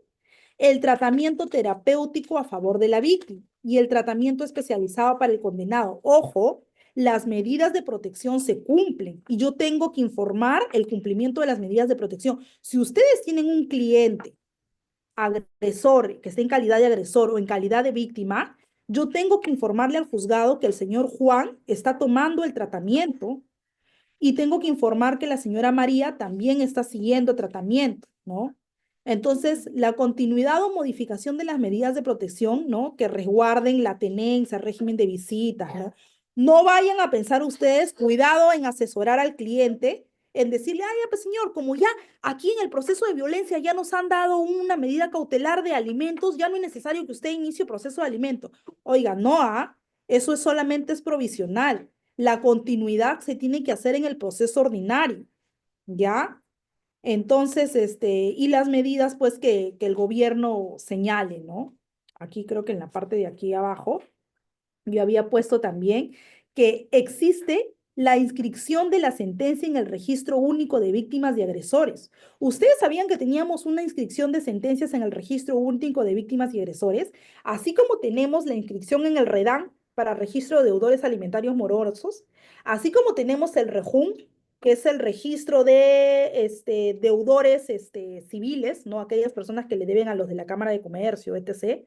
Tenemos la inscripción de sentencias de registro único de víctimas y estaba en proyecto, pero nunca se dio, el registro para las madres obstaculizadoras de los regímenes de visita, pero eso no se dio, ¿ya? Entonces, hay un registro, ¿ah? Hay una inscripción, ojo ahí, ¿ah? ¿Ya? Las medidas de protección más comunes que ustedes van a ver en la práctica, el retiro del agresor del domicilio. Claro, pues no, si yo tengo a mi pareja me está agrediendo, no voy a seguir conviviendo con Pedro o con Juan, pues no. Las medidas de protección van a ordenar que se retire a Juan del domicilio, ¿no? El impedimento del acercamiento a la víctima, ¿ya? La prohibición de cualquier comunicación con la víctima. El inventario sobre los bienes, claro, en el caso de las personas que son casadas, ¿no? Cualquier otra medida que al juzgado se le ocurra, ¿no? Justamente para proteger o requerir. Ahora ustedes me dirán, doctora Lorena, y en el caso de las medidas de protección, de retiro del agresor, de impedimento a la víctima, de prohibición, ¿cómo hacen cuando esta pareja tiene hijos? ¿Cómo hace el señor para ejercer su régimen de visitas? Miren, si el señor tiene un régimen de visitas ya establecido mediante acta de conciliación o sentencia judicial, y la medida de protección no lo dice, el señor puede seguir vinculándose con su menor, que claro, es contradictorio, ¿no? Porque al momento que vaya a visitar se estará incumpliendo una de las medidas de protección, pero una cosa no tiene que ver con la otra. Y cuando hablamos de prohibición de comunicación con la víctima, nos referimos pues por vía telefónica, electrónica, chat, otras formas de comunicación e incluso cartas, ¿no? ¿Ya? Esas son las medidas de protección. ¿Ya? Su vigencia, como yo les decía, las medidas de protección no son eternas, pero se extienden o se dice que duran hasta que el juzgado o la fiscalía se pronuncie, ¿ya? Cuando decidan archivar esa denuncia, se caen esas medidas de protección, ¿no? O cuando proceden a formalizar denuncia, se entiende que están continuando. ¿Ya? Las implementaciones de las medidas de protección, ¿no? Se van a dar pues con la Policía Nacional del Perú, que es el responsable de ejecutarlas, con estas medidas del botón verde que les digo que permiten pues que las personas puedan tener acceso a una llamada rápida y a una pronta cumplimiento. El incumplimiento de las medidas de protección de quien desobedece, incumple o se resiste comete un delito de resistencia o desacato a la autoridad. Ojo aquí, si yo soy una señora que tiene medidas de protección y el esposo me vuelve a pegar, ya no voy a volver a tramitar pues proceso de violencia. Lo que voy a hacer es denunciar el desacato a la autoridad. Si no va a salir en la televisión, ¿no? Señora, con 20 medidas de protección sigue siendo agredida. No, pues, es una sola medida de protección y si me vuelven a agredir, ya mi abogado no va a denunciar por violencia nuevamente, pues ya tiene que denunciar por resistencia o desobediencia de la autoridad, ¿ya? La protección de las víctimas, que va a ser, ¿no? Es el trámite en los procesos de violencia y son para la reconstrucción de los hechos, ¿no? Se trata de evitar la confrontación entre víctima y agresor. Las audiencias, hay veces, las hacen en horas separadas, distintas, ¿ya? ¿Por qué? Porque no va a haber una conciliación, pues, entre la víctima y el agresor, ¿ya? Entonces, esto para que lo tengan presente, ¿no? Y aquí les pongo el contenido que debería tener un certificado médico, ¿no? Ya sea físico o psicológico. Todos los certificados médicos, ¿no? Deben tener deben consignar cuántos días de facultativo o de incapacidad me están dando. ¿Para qué? Para que con esos parámetros el médico legista pueda saber si es delito o no es delito. Y como todo certificado médico e informe psicológico, tiene valor probatorio para los integrantes del grupo de violencia. Y ahora, antes de pasar a la etapa de las preguntas, yo les iba a compartir, así, de manera rápida, estas son unas medidas de protección, ¿ya? Aquí, miren. Mm, no sé si, espérense, voy a dejar de compartir. A ver, voy a dejar de compartir. Ah, ah, ah. ¿Ahí las están viendo ustedes? No. No, doctora, estamos en contenido de los certificados médicos e informes. A ver, vamos a volver a compartir aquí, así, para que se vayan con la parte práctica también completa. Aunque, a ver, espérenme. No sé por qué no me deja compartir. Como que el botoncito de compartir ya no quiere. Y está disponible, doctora.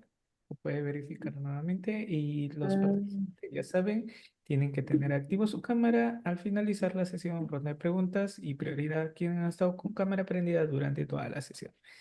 Listo, doctora, así se puede visualizar. ya está. Espérame ahí. O ahí. ¿Ahí lo ven?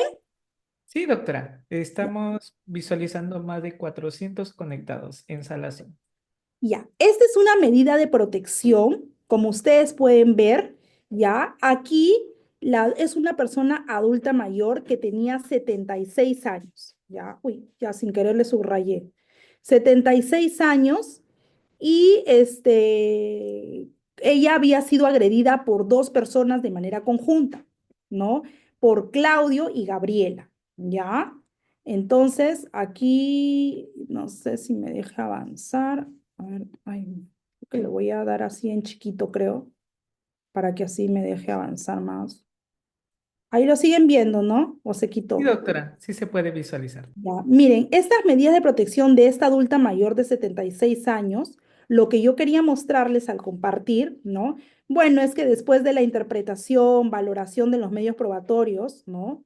Ya, aquí van a ver ustedes, en la parte de aquí que les he resaltado, las medidas de protección aplicables al caso, porque como les decía, cada caso es independiente. Miren, aquí, además de la prohibición de no repetición de violencia psicológica, física y sexual, ¿no? El plazo es indeterminado. Miren, es una medida de protección que no van a ver así nomás, porque está dando un plazo indeterminado. Se caiga o no se caiga esto a nivel fiscal, el plazo es indeterminado. La orden de protección policial, también como ustedes verán, es indeterminado, ¿no?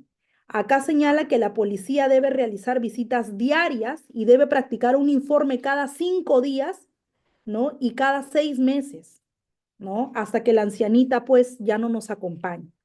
Y este caso tuvo algo en particular, el uso de la vivienda familiar. Es que este caso era de una ancianita que vive en un primer piso y la hija vive en el segundo, ¿ya? Entonces la señora quería desalojar a su propia madre, pero como no podía desalojar a su propia madre, porque así es el derecho está hecho para algunas personas en mala actitud, ¿qué hizo? La señora traspasó su casa a su nieta para que sea la nieta quien inicie el proceso de desalojo. Pero en estas medidas de protección le dan el uso de la vivienda familiar. Miren, Entonces, me pareció interesante compartir, ¿no? Bueno, y el tema de la terapia psicológica, sí, solamente por 12 meses. ¿No? Entonces, ¿cómo se llama? ¿No? Aquí se dan cuenta ustedes, ¿no? Bueno, acá está la decisión, ¿no? De que el declarar fundada, ¿no? Da lugar a las modificaciones. Este proceso es mío, yo les voy a compartir siempre que tengan ponencia conmigo mis procesos. Esto de acá, ¿no? Declara fundada lugar la modificación, porque cuando a mí me dieron las medidas de protección de este proceso sobre esta ancianita, yo la vi unas medidas de protección muy light. Entonces, yo pedí la modificación de estas medidas de protección y las modificaciones me la dieron acá, ¿no? Por eso dice declarar fundada al lugar las medidas de protección. Por eso incluso en la parte de acá arriba, ustedes van a ver que dice variación de medidas de protección, porque yo lo que hago, pues, es buscar la variación en este proceso, ¿no? Ahora, ¿no? ¿Cómo se llama? Aquí tenemos otras medidas de protección de aquí. He cambiado la pantalla. No sé si a ustedes también ya les aparece el cambio, ¿sí? Aún no, doctora, tendría que A ver, voy a dejar de dejar y compartir. Correcto, doctora. voy a dejar y voy a volver a compartir. Ya está para que se vuelva a cargar el otro.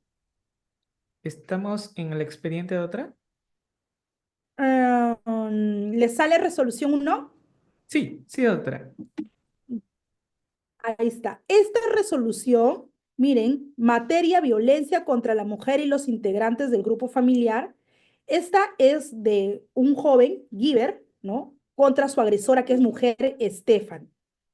Entonces, este hombre es mi proceso también, ¿ah? Giver denuncia a Stephanie porque es el caso que les contaba, ¿no? Giver Anthony, porque esta señora se ha apoderado de las cosas de él, ¿no? Hemos hecho la denuncia como tal y el juzgado ha resuelto aperturar proceso especial de tutela, ¿no? Contra Stephanie en agravio de Giver, ¿no? Siendo la naturaleza del proceso, ¿no? Notifican a Stephanie para que dentro del tercer día, ¿no? Se practique la evaluación psicológica de Stephanie y al denunciado, ¿no? Y se cumplan con las medidas de protección. Este caso, y el que les voy a mostrar ahorita, tiene algo en particular. Este caso yo lo ingreso al Poder Judicial el día 28 de febrero. Y el mismo 28 de febrero, como ustedes pueden ver acá en resolución 1 abajo, me sale esta resolución. O sea, Lorena, ¿el mismo día? Sí, el mismo día. ¿Cómo lo ingresé? De manera virtual, ¿no? A la mesa de partes del juzgado de familia. Y lo mismo sucede con este otro de acá, ¿no? De manera, este de acá, vamos a abrir este de acá y ahora sí vamos a darle compartir a este de acá. Parece que es, a ver, vamos a ver. Este de acá, que ahorita seguro les va a cargar a ustedes. Mm. Sí, Les doctora, cargó se ahí, puede visualizar. octavo juzgado de familia. Ya, este es un proceso, miren, miren la fecha, 6 de mayo del 2025. Lorena, ¿y cuándo lo has ingresado tú? El 6 de mayo. Y el 6 de mayo mismo salió esta resolución. Auto admisorio y fecha de audiencia. Y Lorena, ¿cuándo tienes fecha de audiencia? Acá se los voy a mostrar. Mi fecha de audiencia es, ¿no? Mi fecha de audiencia es mañana, miren, jueves 8 a las 11 de la mañana. ¿Dónde? De manera virtual. ¿Cuándo lo he ingresado? No, el 6. El 6 mismo sale la resolución y me dan un día y el 8, ya mañana, tengo audiencia. Este es un proceso de violencia psicológica, ¿no? De una señora Daniela contra un señor Rafael. ¿Ya? Entonces, estos procesos de violencia que ustedes ven, que me los admiten de un día para otro y me señalan fecha así en tiempo récord, ¿no? Yo les voy a dejar, acá voy a dejar de compartir para mostrarles esto de acá, que se los voy a hacer llegar a Giver para que se los haga llegar a ustedes. Este es uno de los modelos de violencia que generalmente yo uso para mis procesos, ¿no? Claro, los voy adecuando cuando es violencia física, cuando es violencia psicológica. Uy, espérenme, a ver, creo que lo abrí acá y acá le voy a poner compartir. Ya, ahí ustedes creo que lo están viendo. A ver, me comentan. Sí, doctora, se puede visualizar cuaderno principal, escrito número 1. Esta es una denuncia de violencia, ¿ya? Que yo siempre hago, con las que me emiten así de un día para otro. Aquí está el nombre de la señora, los datos de la señora. Al momento que se los pase ya los voy a editar para que ustedes puedan chancar. Lo que sí no voy a quitar, pues, es, por ejemplo, ¿no? La identificación, el tipo de violencia, acá está psicológico, ¿no? Luego que yo hago la identificación, ¿no? Hago los hechos que fundamentan mi denuncia, en este caso, es denuncia, ¿no? Narro mi denuncia, ¿no? La narro, cómo es que ha pasado, qué es lo que ha sucedido. Este caso de acá, ¿no? Que bueno, igual, se ha hecho conocido, ¿no? Ya ustedes se van a dar cuenta. Igual, una de los que le quiero dar a ustedes también para que lo tengan presente es en los procesos de violencia, si es que hay videos, ¿no? Hay audios, yo soy de la costumbre de colocar de una buena vez el link aquí, así como ustedes pueden ver. Yo coloco el link aquí, ¿no? Y el link me va a derivar de una buena vez, ¿no? Al audio, a lo que yo quiera hacer, ¿no? Entonces, de alguna forma ya sí estoy mostrándolo, ¿no? Entonces aquí pongo, Bueno, es una persona, pues acá está, ¿no? Ya de todas maneras se van a enterar porque es el programa, sale la denuncia en el programa Amor y Fuego, sale Magali Medina, el tema, y aquí hemos puesto los videos, ¿no? Porque de todas maneras ya es un tema público, así que de todas maneras lo van a poder ver. Entonces, este modelito de denuncia, que es la que yo uso, ¿no?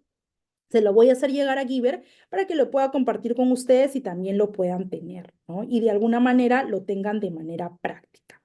Ahora sí, en estos minutos que quedan, ¿no? Que son cerca ya bordeando casi media horita, yo estoy presta a resolver cualquier duda que a ustedes les pueda quedar.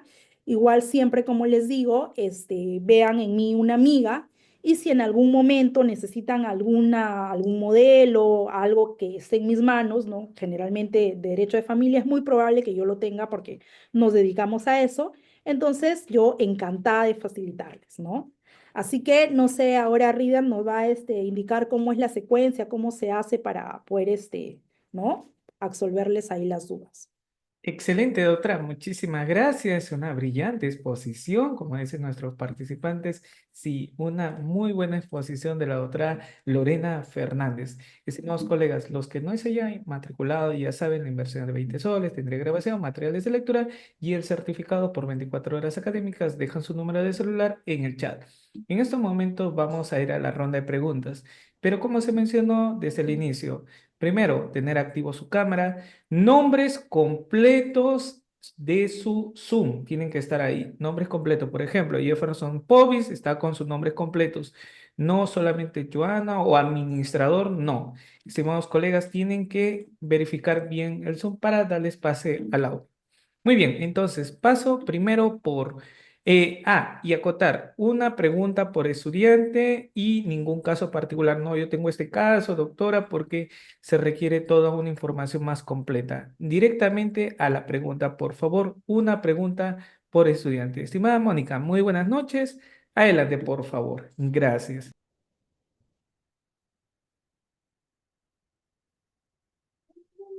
Estimada Mónica, ¿puedes activar tu audio? Bienvenida. Una pregunta. Gracias. Buenas noches, doctora. Doctora, con respecto a su denuncia que presentó de violencia familiar, ¿no? Y ahí inmediatamente le dan el auto de inicio de tutela de protección. En esa audiencia, ¿cómo se trata tanto el imputado? Van los dos, me imagino, la víctima y el imputado, o el que ha violentado a la señora, porque ahí veo que fue violencia psicológica. Sí, van ambos, no van a estar físicamente, querida Mónica, porque es virtual, como tú has visto, hay un link, entonces no van a estar en el mismo ambiente, ¿no? También lo hacen para evitar un tema de revictimización, ¿no? Y lo que se hace, pues, es el juez explicar o pedirles explicación de algo muy puntual que de repente no les haya quedado claro. Por ejemplo, ¿no? Mañana la audiencia que yo voy a tener a las 11 de la mañana seguro es para precisar algún punto, ¿no? En particular. Muy bien, muchas gracias, doctora. Damos pase a Jefferson. Jefferson, adelante, por favor. Muy buenas noches, doctor Reader, muy buenas noches, doctora. Sí me preguntaba referido a qué sucede en cuanto, por ejemplo, en el caso de los varones que vienen siendo, digamos, de manera denunciados, o sea, prácticamente calumniosamente, denunciados por ejemplo, que se los denuncie por tema de violación sexual, por prácticamente robo, o sea, me refiero por diferentes delitos que la misma cónyuge, en pocas palabras, para que una manera de afectarlo, lo denuncie de manera, calumniosa, sí. Y todavía pasa, digamos, por ejemplo, hace como, por ejemplo, con toda su declaración y examen de médico legista. O sea, pasa por todo ese proceso. ¿No habría un tema de violencia judicial por la última modificatoria que hubo en la ley? Sí, es un tema de violencia también y también ustedes saben que tenemos una vía procedimental para eso. Si bien es cierto que cuando nos denuncian nosotros tenemos que defendernos, pagar abogados, hacer todas las gestiones necesarias, ¿no? Cuando termine el proceso de investigación, yo puedo iniciar mi querella contra esa persona, ¿no? Por el tiempo, el honor, la reputación que ha generado su denuncia. Ujú, Muy bien, muchas gracias, doctora. Algunas preguntitas tenemos por el chat, doctora, le voy a leer. ¿Sí? Si las puede observar, por favor. Nos ujú. dice, Luis Ubillus. Doctora, si se interpone una denuncia por agresión y luego acudo a la Policía Nacional del Perú al lugar de los hechos y detiene y colocan grilletes al supuesto agresor, ¿esto constituye flagrancia? Gracias, doctora. La flagrancia va a ser siempre y cuando el acto haya sido, ¿no?, dentro de las 24 horas y si la detención se ha hecho de manera inmediata, ¿no? En este caso que nos ha narrado, si es que, por ejemplo, me agreden a mí ahorita, ¿no? Y el agresor ni se lo espera, cree que yo me iba a comprar y yo regreso con la policía, todavía estamos en las horas para que sea considerado flagrancia. Muy bien, doctora, muchísimas gracias. A ver, ¿qué otra pregunta más? Listo, voy a dar pase a Nesker Omar. Muy buenas noches. Una pregunta, por favor. Gracias. ¿Puedes activar tu audio? Bienvenido. Sí, buenas noches, doctora, buenas noches. Felicitaciones. Interesante su clase. Mire, mi pregunta es puntual. En un juicio por violencia física, psicológica, pero vayamos a la violencia psicológica, ¿qué tan importante o qué tan efectiva es realizar una pericia de parte? ¿Y en qué momento se debe realizar esa pericia? Mire, no es que la pericia de parte la vayan a tener en cuenta porque el Poder Judicial siempre, de todas maneras, se guía de su mismo equipo multidisciplinario, pero lo que sí sirve es que esta pericia de parte, ¿no? Hay veces, ¿no? O también si la víctima viene pasando evaluación psicológica, me demuestra también, ¿no? En caso no sea considerado como delito, sino solamente como falta, para de alguna manera cuantificar lo que la otra parte me debería devolver, ¿no? Porque hay personas que pasan evaluaciones psicológicas porque han quedado afectadas y le cobran este dinero a la persona. Entonces, no es que con la pericia de parte te vayan a considerar como que haya sido violentada, porque de todas maneras vas a pasar por el equipo multidisciplinario, pero sirve para cuantificar el gasto, ¿no? Muy bien, muchas gracias, doctora. Ya saben, los que no se hayan matriculado pueden dejar su número de celular en el chat. Solamente dejar su número, preguntas, ya cerró por el chat. Estimada Mary, ¿cómo estás? Qué gusto saludarte. Una pregunta, por favor. Gracias. Ok, gracias. Buenas noches, doctora. Bueno, mi consulta es sobre la competencia de los juzgados de violencia. De hecho, eso está establecido en el artículo 14 y tengo entendido que por lo menos en Lima hay juzgados subespecializados en violencia que se encargan de tramitar las medidas de protección, pero también sé que en el artículo se precisa que se deriven a los juzgados de familia. Entiendo que en provincia aún se maneja esto. ¿Por qué la diferencia? ¿Qué es lo que está pasando? ¿Por qué tal vez en todo el Perú no existen juzgados subespecializados en violencia? Quisiera oírla sobre eso. Gracias. Mira, generalmente es por un tema de carga. Por ejemplo, esta denuncia que les he mostrado, la que tengo audiencia yo mañana, la señora vive en La Molina, ¿ya? Y le hemos tenido que ingresar, pero La Molina no tiene módulo de violencia, ¿ya? Antes, sede Puruchuco veía violencia, pero ahora sede Puruchuco se ha quedado con solamente juzgados a nivel familia y hemos tenido que ingresar esa denuncia de alguien que vive en La Molina en Ate Bitarte, ¿no? Entonces, por ejemplo, en algunos sitios sí tienen módulos especializados de violencia porque también la carga es mayor. O sea, ¿a qué voy con que la carga es mayor? Juzgado de familia veía civil y veía violencia, pero hay tanta violencia en este distrito que han tenido que crear un juzgado que ve especialmente violencia. Imagínense, ¿no? A ese grado. Muchas gracias, doctora. Doy pase a Héctor Aquino. ¿Cómo está? Muy buenas noches. Nuevamente, ¿puedes activar tu audio? Muchas gracias, buenas noches. Muy buenas noches. Buenas noches, doctora. Más o menos siguiendo la pregunta anterior, esto es en provincia, en Huaral, por una denuncia de un colegio a un adolescente por maltrato. Lo han pasado al juzgado de investigación preparatoria, no al juzgado de familia, y lo están tratando como lesiones leves, ¿no? Porque el médico legista ha dado más de 10 días. Eh, ¿Eso está bien, doctora, o habría que pedir el cambio de la competencia por juzgado de familia? ¿Quién es el agresor Pues ahí? el padrastro. Y viven en la misma casa. no me parece que deberían verlo, debería verlo, considero yo, el juzgado de familia, porque en algún momento tiene que pasar la menor cámara Gesell también, ¿no? Entonces, aparte de que el juzgado de familia, o bueno, ¿no? Debería ver quién toma cartas en el asunto para poder, pronunciarse, para evitar justamente la revictimización. Yo considero que si el padrastro es y es una menor de edad, sí deberían verlo como juzgado de familia como tal. O Muy bien. fiscalía de familia, si es que ya pasó, ¿no? Del juzgado de familia a la fiscalía de familia. Muy bien, doctora, muchas gracias. Por Facebook nos preguntan, doctora, en temas de alimentos, no pasar alimentos, también estaríamos hablando temas de violencia familiar. Gracias, doctora. Sí, claro que sí, ya lo habíamos mencionado, ¿se acuerdan? Que independientemente de mi proceso de alimentos, yo podía iniciar mi proceso de violencia patrimonial o económica, ¿se acuerdan? Sí, por supuesto que sí. Muy bien, doctora, muchísimas gracias. Ahora sí, Joana Ciesa, ha puesto su nombre completo. Excelente, Joana. Muy bien, entonces ahora una pregunta, por favor. Joana, adelante. Buenas noches, doctora.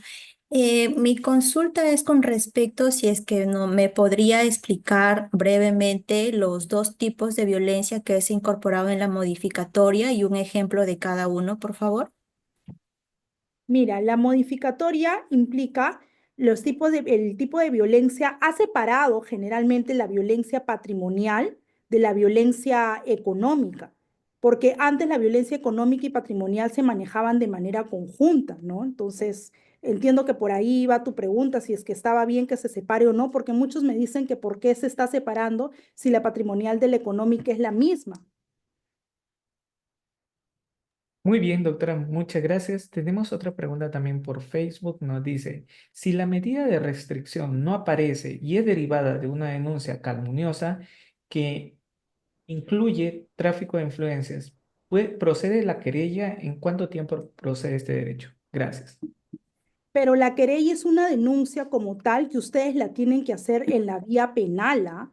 Justamente por ahí nos habían preguntado también, ¿no? ¿Qué pasa cuando alguien me denuncia indefinidamente y me genera pues un agravio? Yo puedo querellarlo, pero en la vía penal. Muy bien, doctora, muchísimas gracias. Lo propio también de Elma Miranda. Muy bien, ahora sí, con sus nombres completos, es diferente.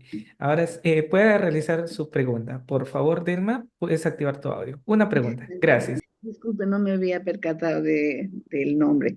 Doctorita, muchísimas gracias, sobre todo por la claridad y amplitud con la que se expresa. No nos ha despejado bastantes dudas, ¿no es cierto? Y ha hecho carne de algunas experiencias que tenemos, ¿no? En los juzgados. Y solo comentarle lo siguiente, ¿no? En un proceso, cuando usted mencionó lo que va el uno, demanda, incluso el que no ha sido agredido, y luego la otra persona por atrás, y se crean dos procesos y que tienen que seguir su curso, ¿no? Entonces, aparte de la agresión, no tiene que estar detrás de dos procesos con la víctima, ¿no? El uno el que ella denuncia y el otro el que ha sido denunciado. Bueno, pero la cuestión es de que en un caso que ya pasó, se ha probado de que no ha habido la agresión por parte de la señora, en este caso, ¿no? X, y al final había una actitud de la señora fiscal, no entiendo por qué, ¿no? Como que a la fuerza querer encontrar ahí una situación que, bueno, nos molestó, pero luchamos al respecto, y al final, doctora, en su resolución rechaza, ¿no? Rechaza la denuncia porque no hay, obviamente, pero lo deriva a faltas y contravenciones. O sea, de todas maneras va a tener que seguirse, o sea, seguramente cuando lo envíen al juzgado, ¿no? Va a tener que la señora seguir esta romería. ¿Eso se puede, doctora? ¿O qué se podría hacer al respecto? Sí, ¿se acuerdan que yo les había comentado que en los informes médicos se tiene que colocar cuántos días de incapacidad se le da a la persona y de acuerdo a eso se deriva si es delito o si es falta? Y si el proceso es falta, se va a llevar en juzgado de paz letrado y la repercusión va a ser básicamente económica, porque claro, el juzgado no lo archiva, pero tampoco, perdón, la fiscalía no lo archiva, pero tampoco la configura delito, sino la están haciendo ver como falta, ¿no? Muchas gracias, doctora. Tengo a Daisy, Daisy Kelly Navarro Villena. Adelante, por favor, una pregunta. Gracias. Buenas noches. Mi duda va más en el examen médico. Por ejemplo, en un caso de que ambas parejas se hayan agredido físicamente y una de ellas no haya podido pasar por X motivos el examen médico legista, ¿se puede admitir un examen médico de una entidad privada? No he visto en la práctica realmente que se haya hecho. Yo consideraría que no lo he visto en la práctica para serle sincera, porque podría estar manipulado, pues, ¿no? Entonces, por eso es que siempre los exámenes médicos los pasan en el Instituto de Medicina Legal que está al costado de Polvos Azules, por ejemplo, y para temas psicológicos participa el equipo multidisciplinario, ¿no? Los peritajes de parte no son muy confiables. Muy bien, doctora, muchísimas gracias. Ya estamos por cerrar. Terminamos con dos participantes. Por favor, sean precisos para que alcance también a Juan Carlos, ¿sí? Maritza, adelante, por favor. Una pregunta. Buenas noches, doctora. Muchas gracias por el tema. Me ha agradado muy bien. La pregunta ah, para mí es una violencia familiar. El que una niña, yo trabajo en una institución pública, y una niña de 15 años fue a mi oficina y me dice, señorita, mi mamá me ha botado y me ha quitado mis cuadernos, yo tengo que ir a clases. ¿Y por qué? ¿Qué pasó? No, me ha botado y no quiere. Entonces le digo, lo que tiene que hacer ahorita es a denunciar. Como es menor de edad, tendría que venir un policía para que pueda acompañarla a hacer la denuncia, ¿no? Entonces yo le digo, lo único que puede hacer es denunciar. Vino el policía, yo hice el acta y la llevaron. Pero su mamá prácticamente me comenta que su mamá es una persona que toma pastillas, que tiene una vida muy desordenada y ella tiene que ver a sus hermanitos y si no le ve, le castiga. ¿Qué podemos? La chica ha ido hoy día de nuevo, la niña, a verme y ¿qué puedo yo? A ver, dígame usted. Bueno, usted puede denunciar la violencia como tal. En algunos procesos de violencia participa la UPA, que es la Unidad de Protección, ¿no? De los menores. Y la UPA interviene, ¿no? Y de alguna forma busca algún familiar cercano para poner a buen recaudo a la menor, ¿no? Entonces, para que lo tengan presente, porque de cierta forma hay que intervenir, ¿no? Cuando son casos así. Incluso se podría denunciar también por riesgo y desprotección, ¿ah? Porque hay una desprotección ahí. Si es que la están votando siendo menor de edad, entonces sí. Muy bien, doctora, muchísimas gracias. Tengo a Borges, ¿sí? Adelante, por favor. Una pregunta. Sí, sí, breve. Sobre la violencia económica patrimonial, tenía entendido, bueno, que en el Perú es algo similar, ¿no? Usted refiere de que hay una diferencia, no sé si hace qué tiempo se ha, normado eso. Por favor, ¿a qué me puedo referir? ¿A qué fuente? Necesito esa información, gracias. No es que se haya normado, lo que sí han dicho, ¿no? Algunas personas que debería separarse la violencia económica de la violencia patrimonial, ¿no? Que en verdad yo considero que deberían manejarse dentro de la misma ley, ¿no? O sea, dentro del mismo parámetro, porque está ligado, no tanto la económica como la patrimonial. Es una de las tantas modificaciones que piensan hacerle a la ley, ¿no? En separar y que ya no sea 4 tipos de violencia, sino que sean 5, porque quieren separar la económica de la patrimonial, ¿no? Muy bien, muchas gracias, doctora. Y justo a tiempo, Juan Carlos, por favor, una pregunta y cerramos con usted. Estimado Juan Carlos, Puedes Sí, activar tu... muchas gracias. Buenas noches, doctora. Buenas noches con todos. Doctora, es una consulta si es que esto es un acto de violencia psicológica, que es lo que yo he visto mucho a veces en la práctica. Cuando, y esto viene a veces, viene por resoluciones judiciales que otorgan un régimen de visitas, pero que en la práctica no se cumplen no por falta de voluntad de los padres, sino porque los menores, bueno, y adolescentes, llegan a acuerdos con los padres, ¿correcto? Y dice, bueno, quiero que sea esta forma y quiero salir de viaje, qué sé yo. Entonces, el padre o la madre que tiene el régimen de visitas, al llegar a acuerdos con los hijos de una manera diferente a lo regulado, el otro padre es el que se opone y dice, mira, tú no vas a salir de viaje porque la resolución judicial emitida por el juez en régimen de visitas te prohíbe viajar con el papá porque solamente tienes un régimen con estas fechas. Eso en sí, doctora, en su opinión, restringir el acuerdo, la opinión de los adolescentes con referente a los padres, teniendo en cuenta que hay una resolución de régimen de visitas, ¿constituiría un tipo de violencia psicológica frustrar ese acuerdo? Gracias. Yo consideraría que, o sea, frustrar el acuerdo no considera una violencia,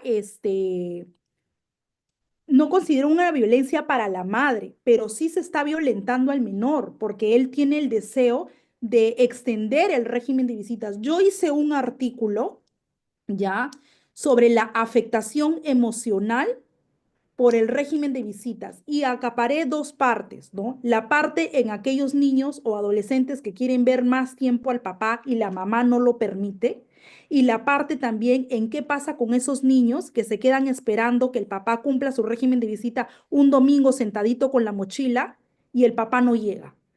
Esa afectación emocional en esos dos ámbitos la desarrollé yo en un artículo, ¿no? Que de repente también hubiera sido interesante o se lo puedo compartir a Reader, ¿no? Como parte de esta violencia, del tema de violencia, para que le pasen también el artículo a ustedes, ¿no?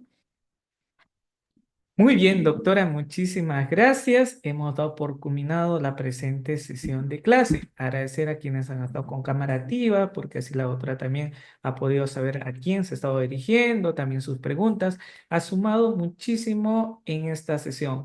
Doctora, ya para finalizar y el cierre de la clase, ¿qué tal ha parecido nuestro público, la dinámica de la clase durante estas 2 horas de sesión? Gracias, doctora. Sí, no, han sido un público bien, bien activo, ¿no? No se han dormido pese al horario, ¿no? Ha sido bonito compartir con ustedes. Ojalá, pues, si así Dios lo permite, ¿no?